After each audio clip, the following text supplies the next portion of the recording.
टूनी चिड़िया और उसका पति पिप्पो बहुत बेसब्री से अंडा फूटने का इंतजार कर रहे थे। एक दिन उनका इंतजार खत्म हुआ। वह खुशी से फूले नहीं समा रहे थे, लेकिन अंडे से क्या निकला यह देखकर बहुत परेशान थे। एक काला और बदसूरत पक्षी। ओहो, कितना बदसूरत पक्षी है। यह हमारा बेटा नहीं हो सकता। क्या पाप किया हुआ था हमने जिसकी सजा आज हमें मिल रही है। मैं इसे नहीं रख सकता। यह क्या कह रहे हो आप जी? यह हमारा ही बेटा है। हम नहीं रखेंगे तो कौन रखेगा इसे? हमारे अलावा है ही कौन इसका इस दुनिया में। जंगल के उस पार छोड़ आता हो। कोई पक्षी इसे वहां से उठाकर ले जाएगा, इससे पहले कि कोई और देखे और सब हमारा मजाक बनाए। मैं इसे छोड़ आता हूँ। कैसी बातें कर रहे हो? यह हमारे बगैर कैसे जी पाएगा? अभी बहुत छोटा है, और अगर किसी पक्षी ने इसे नुकसान पहुंचा दिया तो मैं इसे कहीं नहीं ले जाने दूंगी। जरा सोचो, कैसे सब हमारा मजाक बनाएंगे। हम सब पर हंसेंगे। देखो कितना बदसूरत है। मैं भोजन लेने जा रहा हूँ। शाम तक मैं इसे यहाँ न देख पाऊँ। टूनी का पति बहुत ही गुस्से में था। तभी वहां पर कालू कौवा आता है। अरे, ये कौन है? कितना बदसूरत पक्षी है। अरे पिप्पू, ये कौन है? बताता हूँ। मैं तुम्हें बताता हूँ, मेरे साथ चलो। पिप्पो और कालू बहुत ही अच्छे दोस्त थे। वह दोनों हमेशा साथ जाते और साथ भोजन करते। पिप्पो कालू को सारी बात बताता और पिप्पू, तुम कभी भी अपने बेटे को इस घर में मत रखना। अगर किसी पक्षी ने देख लिया तुम्हारे घर में तो सब तुम्हारा मजाक उड़ाएंगे। मेरी बात मानो तो उसे इस जंगल के दूर छोड़ाओ।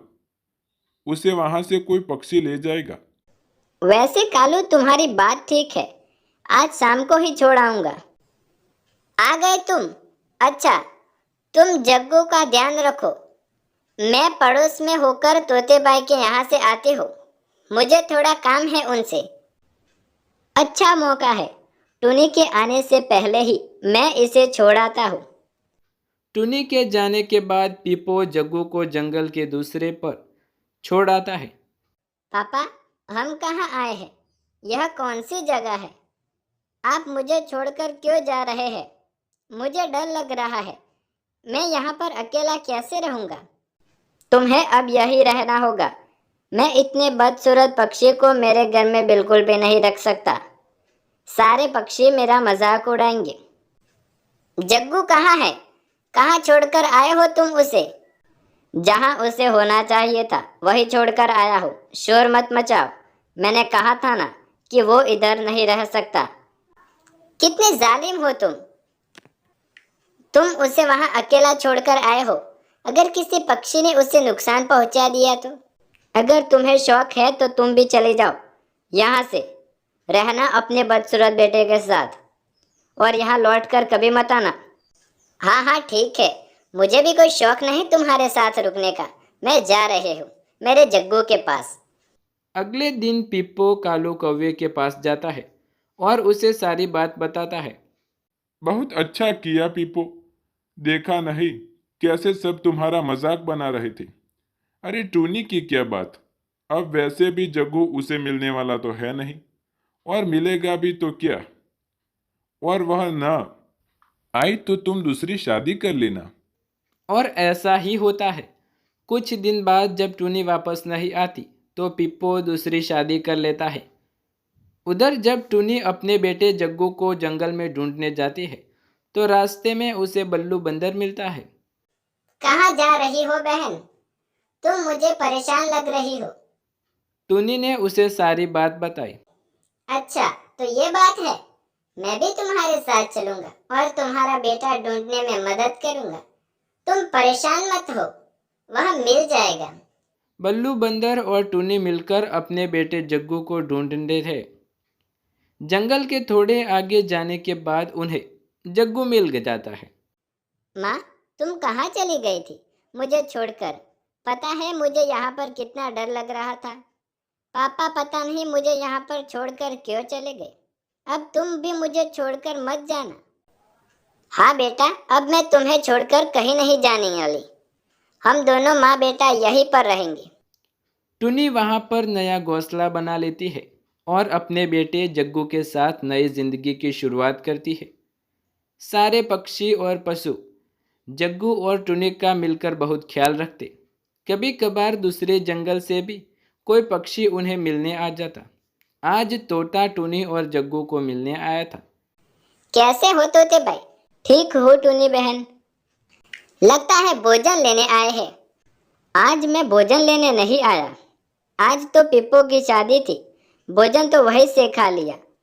वैसे ही निकला था, मैंने सोचा घूम कर आ जाओ। मैंने सुना है तुम्हारा बेटा जग्गू बहुत ही ऊंची और तेज उड़ान उड़ता है। सही, अगर जंगल में कोई बीमार हो जाए तो जग्गू है दूसरे जंगल से दवा लेकर आता है। काफी अच्छी और तेज उड़ान उड़ता है मेरा बेटा। वक्त बीतता रहा। अब तो टुनी बूढ़ी हो चुकी थी और उसका बेटा जग्गू बहुत बड़ा हो चुका था। जग्गू सबके काम आता और अपनी माँ टुनी का भी बहुत अच्छे से ख्याल रखता। आज फिर तोता आया था। वह काफी परेशान लग रहा था। वह तुम्हारा पति है ना पिप्पो? बहुत बीमार है।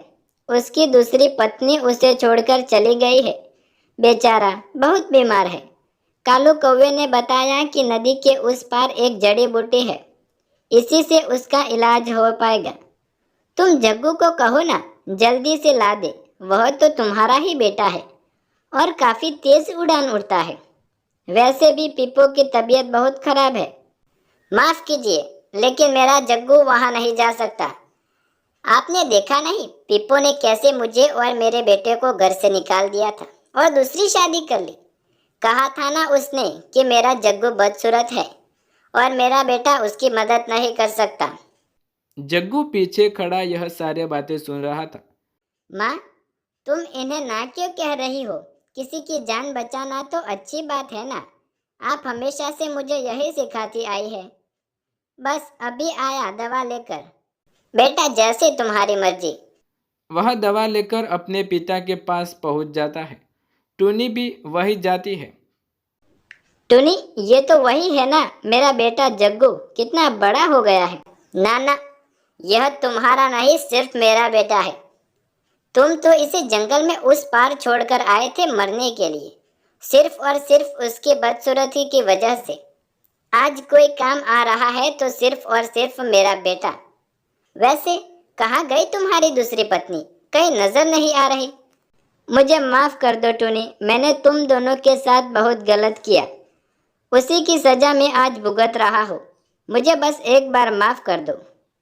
माफ तो हमने तुम्हें कर दिया, लेकिन एक बात याद रखना, तुमने जो आज बोया है वही काट रहे हो।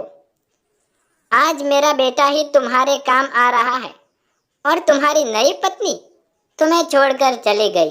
क्या फायदा नई शादी करने का। जग्गू और टुनी पिप्पो को माफ कर देते हैं, लेकिन पिप्पो अकेला ही जीवन बिताता है। तो दोस्तों, कैसी लगी आपको यह कहानी? वीडियो पसंद आए तो वीडियो को लाइक शेयर कमेंट करें। चैनल पर नए हैं तो चैनल को सब्सक्राइब करें और बेल आइकन ज़रूर दबाएं। ऐसे ही नए वीडियो देखने के लिए धन्यवाद।